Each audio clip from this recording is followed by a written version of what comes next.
phần thi nói flyer part 3. Hello Hồng Đức, hello. Okay, now I have two famous player. Okay, the first is a famous football player, and this is a famous basketball player. What do you choose? Bạn chọn cái nào? Em choose football. Football player, right?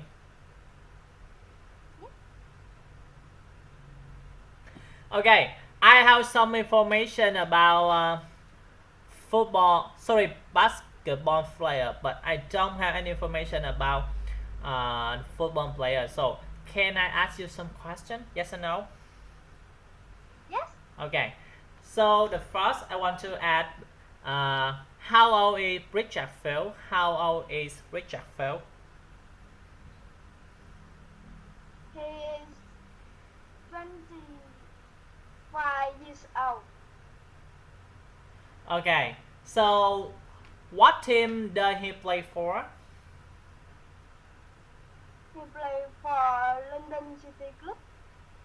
And how many games did he won? He won 15. 15 games. So when did he join last competition? He won last competition last week. And what sport does he play as a hobby? He plays skiing as a hobby. As a hobby. So, do you want to know some information about the famous basketball player? Bạn muốn biết thêm một số thông tin về cầu thủ bóng rổ này không? Yes. Okay, ask me some question. Ask me. Hỏi thầy đi. How is Michael? He's very young. He's only 22 years old. What team does he play for? He played for the Blue Dolphin team. How many games did he win? He won 10 games. When did he join last competition? He joined last competition 2 months ago. What sport does he play as a hobby? He's play volleyball as a hobby. Thank you, very good. Thầy cho con hỏi coi. Hello, Nguyên Anh. Hello. Hello. Okay, I have two famous players, Michael Roberts and Richard Field. Michael Roberts is a famous basketball player, and Richard Fields is a famous football player. So what do you choose? Con chọn ai ạ? Richard Field. Richard Field. So I want to ask you some information about Richard Field. Are you ready? Yes. Okay, first question. How old is Richard Field? How old is Richard Field? He is 25 years old. What team does he play for? He played for London City Club. How many games did he won? He won 15 games. So when this he join last competition? He joined last Competition. competition last week. What sport does he play as a hobby? He plays Skiing. skiing as a hobby. As a hobby. Mấy as là nghe ra cái nghĩa khác kỳ lắm nha. As. Okay, do you want to know some information about Michael Roberts? Yes or no? Yes. Okay, ask me. Con muốn biết thì hỏi thầy đây. Yeah. How old is Michael Roberts? Okay, Michael Roberts, he is very young. He is 22 years old. What team does he play for? chơi game Free Fire nhiều quá nghe Nguyên Anh. Team, team, tem, team. Đúng rồi, chơi nhiều quá. Đọc lại coi. What team does he play for? What team does he play for? Okay, he played for the Blue Dolphin team.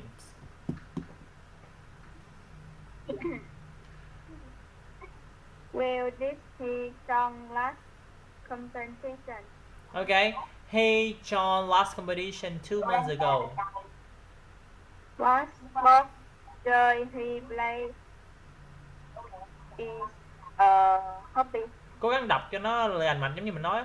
What sport does he play for a hobby? Okay, he play volleyball as a hobby. Câu 3 đâu? Chưa hỏi thầy câu 3. What? How many games did he win? He won 10 games. Thank you. Thank you. Thank you Nguyên Anh. Hello Quang. I have two famous players, Michael Roberts and Richard Field. Michael Roberts is a famous football player and Richard Fields is Michael Roberts is a basketball player and Richard Fields is a famous football player. So what do you choose? Football. You choose football. So I want to ask you some information about Richard Field. Are you ready? Okay, the first question I want to ask. Okay, what sport does Richard Field play as a hobby? Học đàng hoàng Hoàng ơi, thầy đang nghiêm túc. He plays skiing as a hobby. So how many games did he won? Did he win?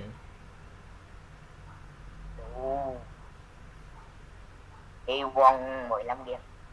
Ồ, không giỡn nha, mát mẹ.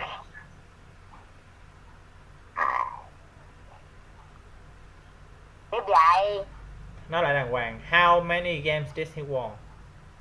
He won 15 games. Okay. So how old is Richard Field? Is he young or old?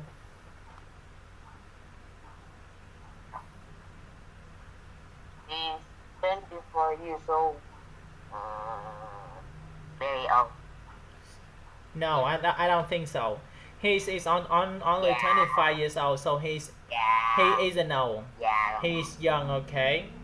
If Yeah, rồi. he's 30s or more, you can say he old. Okay?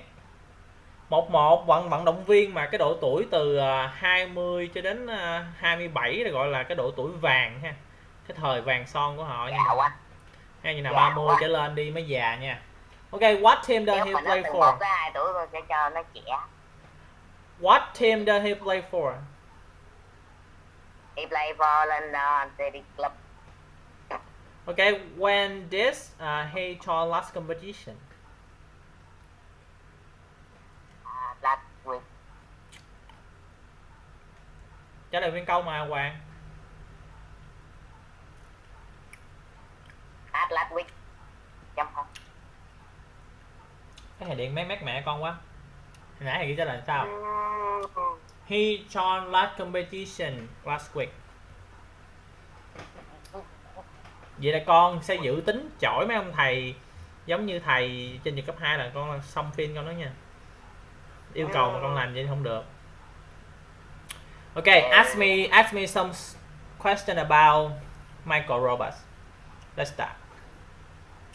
How old is he? Câu đầu tiên không dùng he, thầy nói rồi mà. How old is Michael Roberts? He's very young. He's only 22 years old. When did he join last competition? He joined last competition 2 months ago. What team does he play for? He played for the Blue Dolphin team.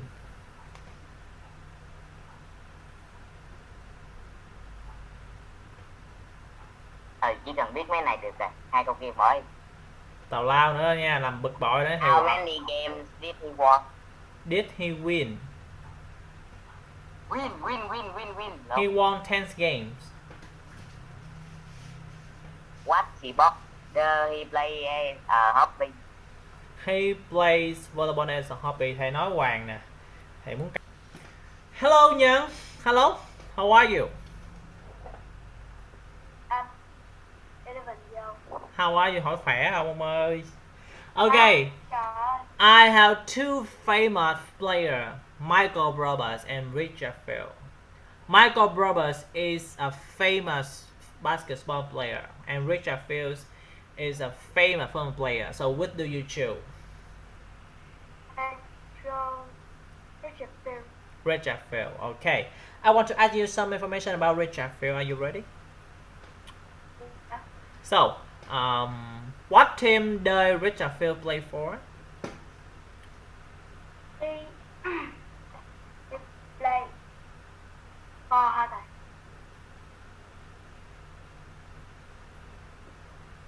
What team does Richard Field play for? He played for London City Club. How old is he now? He is 25.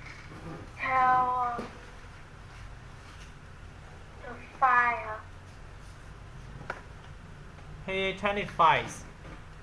And How many games did he won? Sorry, how many games did he win? He win 15 games. Cố gắng trả lời cho nó gần gọn chút xíu nha, đừng có dấp. Okay, what sport does he play as a hobby? He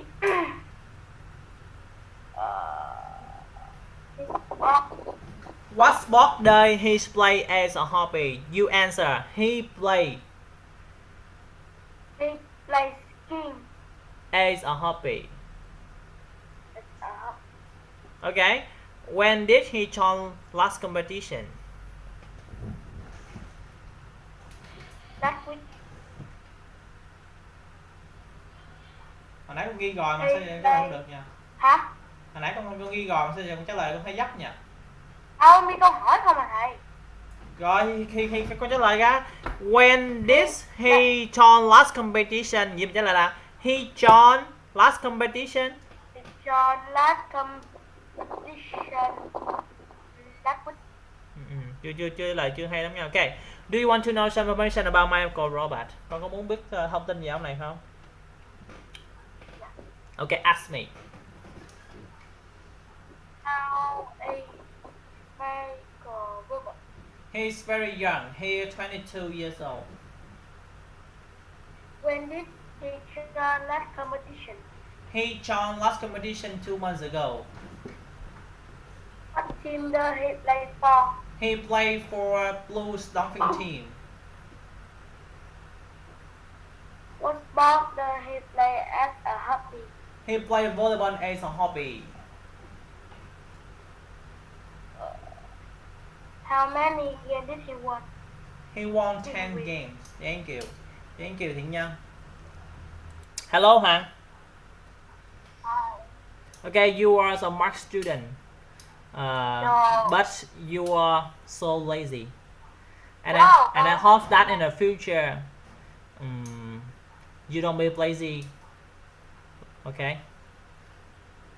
Okay, now I have two famous player, Michael Roberts and Richard Field. Michael Roberts is a famous basketball player and Richard Fields is a famous football player. What do you choose? Richard Field. Okay, I want to ask you some information about Richard Field. You ready? Yes. Okay, what team does Richard Field play for? He played for London City. Đức. How old is Richard Fields now?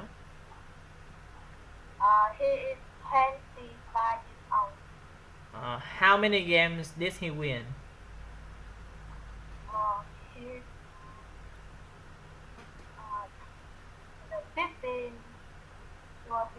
He won 15 games. Okay, when did he join last competition?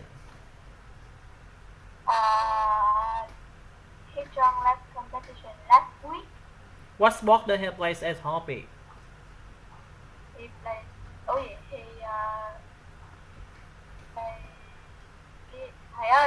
là trượt tuyết.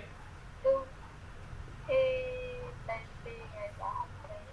Nói to lên coi. He plays skiing as a hobby. He plays skiing as a hobby. Okay, do you want to know information about famous players? Michael Robert. Do you want to know some information about Michael Robert? Yeah. Ask me. How old is Michael Robert? He's very young. He's only 22 years old. What team does he play for? He played for the Blue Dolphin team. How many games did he win? He won 10 games. When did he join last competition? He joined last competition 2 months ago.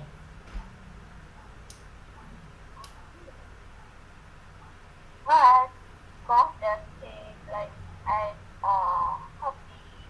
He played volleyball as a hobby. Thank you.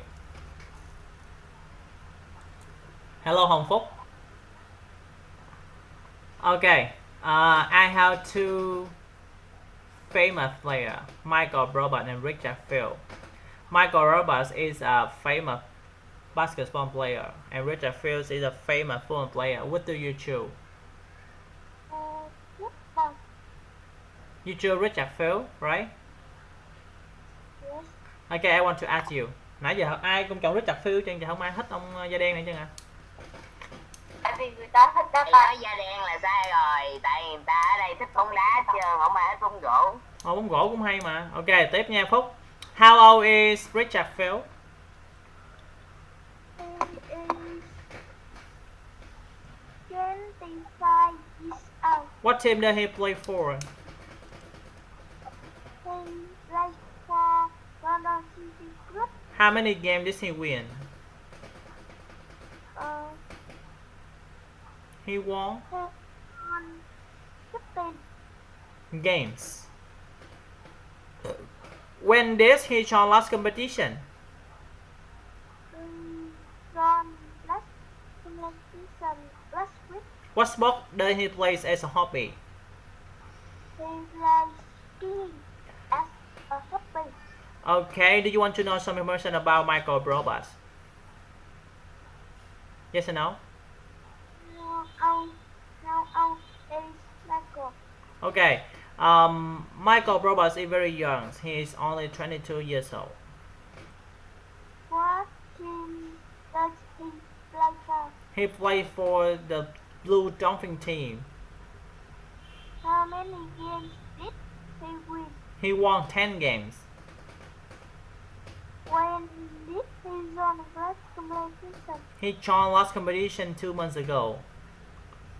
What sport does he play as a hobby? He plays volleyball as a hobby. Thank you, Hồng Phúc. Hello, Thanh. Hello. Okay, look at this. I have two pictures. This is Roberts and Richard Field. They are very famous. Michael Roberts is famous for basketball, and Richard Fields is famous for football. So, what do you choose? I choose Richard Field. So, I want to ask you some question about Richard Fields. So, what team does Richard Fields play for?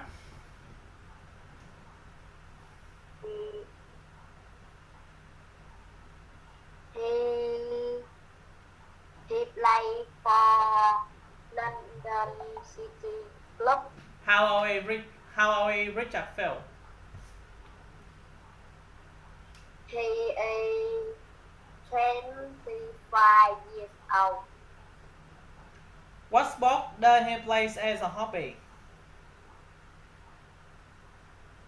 He plays skiing as a hobby.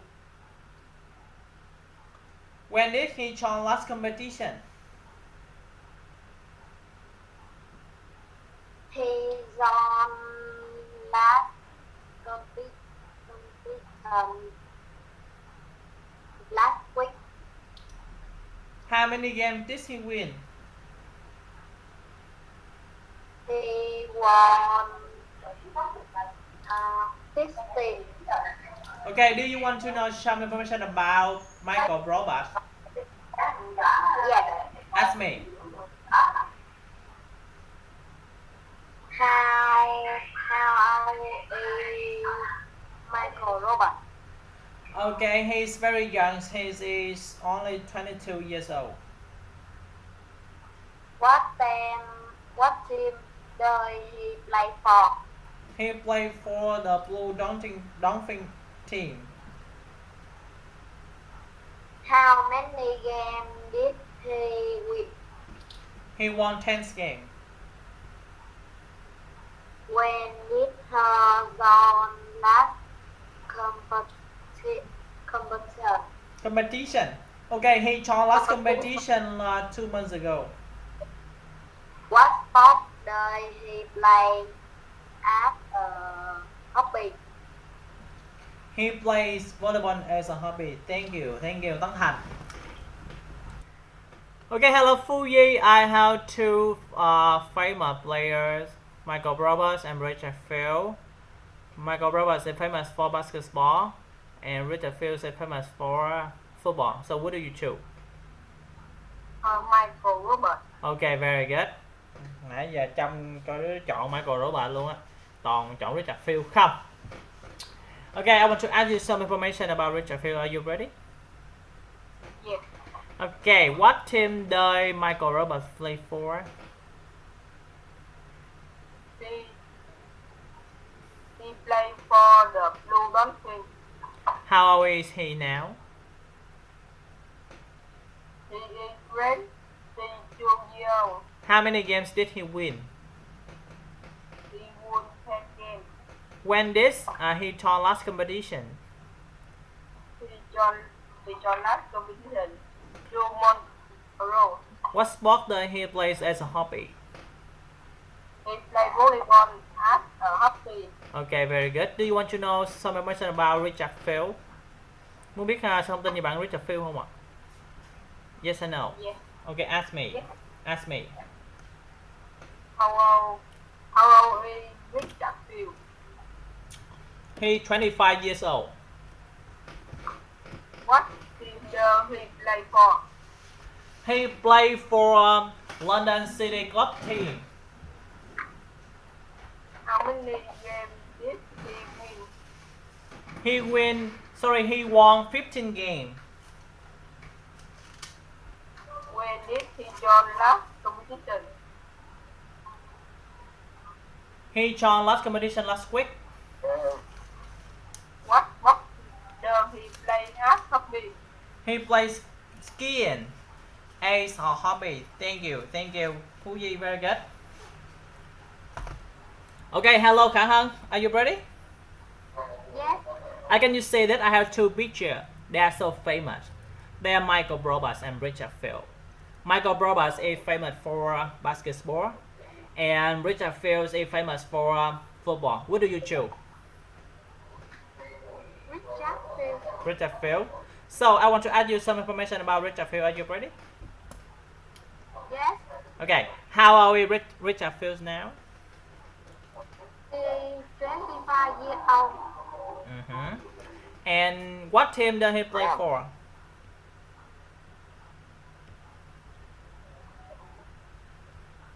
What team does he play for? He played for London City Club. How many games did he win? He won 15 games. When did he join last competition? Last competition last week. What sport does he play as a hobby? Play skiing as a hobby. Okay. Do you want to know some information about Michael Roberts? How is Michael Robert? He's very young. He's 22 years old. What team does he play for? He played for the Blue Dolphin team. How many games did he win?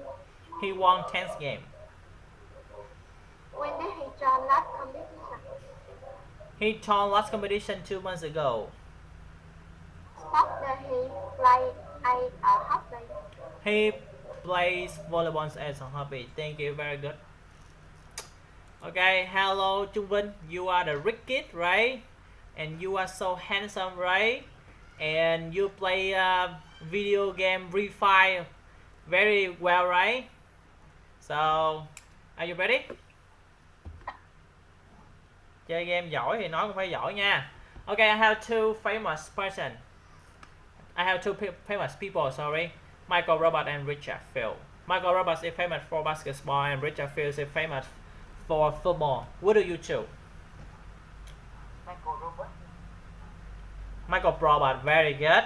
Tôi thích bạn Trung Vinh với bạn Phú Di ha. Chọn anh bóng rổ. Okay, I want to ask you some information about Michael Robert. Are you ready? How old is Michael Robert? How old is Michael Robert? Michael Robert bao nhiêu tuổi rồi? He is Không quên này. He is trời ơi, số mà quên hả trời. He is 22 years old. 22 years old. Nói to lên. 22 years old. What team does he play for? He play for the Blue Dolphin team. How many games did he win?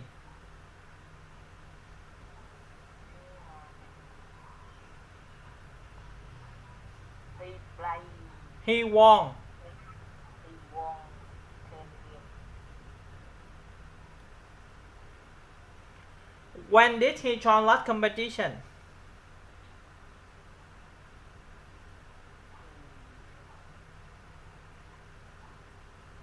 He joined last competition, cộng thời gian vô. He won competition to Nói to lên nghe thầy không nghe gì hết luôn. 2 tháng này. 2 months ago. 2 months ago. Không nghe gì hết luôn. What sport does he play for? Sorry, what sport does he play as a hobby? He play volleyball. Okay. Do you want to know some information about Richard Field? Có muốn biết thông tin về bạn này không ạ?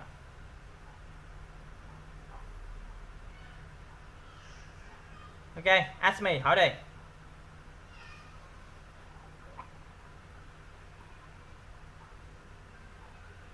Rồi con hỏi thầy đi.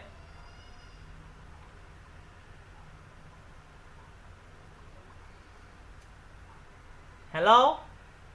Trung Vinh, hỏi được không? Câu hỏi đâu nãy chụp chưa? Thầy viết rồi mà. Ông chạy hai. Ông viết. Rồi. How old is Richard Field? He is 25 years old. What team do he play for? Đời nha. He played for London City Club. How many games did he won? He won 15 games. When did he done last Competition, okay. He joined last competition last week. What sport did he play as a hobby? He's play skiing as a hobby.